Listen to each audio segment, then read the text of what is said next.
అయితే రాష్ట్ర ముఖ్యమంత్రి జగన్మోహన్ రెడ్డి గారు ఉన్నారో, జగన్మోహన్ రెడ్డి గారు ఇచ్చిన హామీలు కానీ ఇప్పుడు సిద్ధం సభలో పెడుతున్నాడు కదా. సో సిద్ధం సభలో నేను కేవలం ఒక 3 పాయింట్లు అడగాలనుకుంటున్నాను. ఒకవేళ ఆయన మాట్లాడితే వినాలనుకుంటున్నాను. ఒకటి, రాజధాని గురించి మాట్లాడాడు. అక్కడన్నా ఏ సభలో అయినా రాజధాని గురించి ప్రస్తావిస్తున్నాడా? లేదు.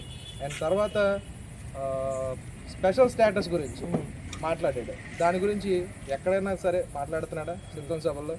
తర్వాత సంపూర్ణ మద్యపాన నిషేధం గురించి మాట్లాడుతున్నాడా?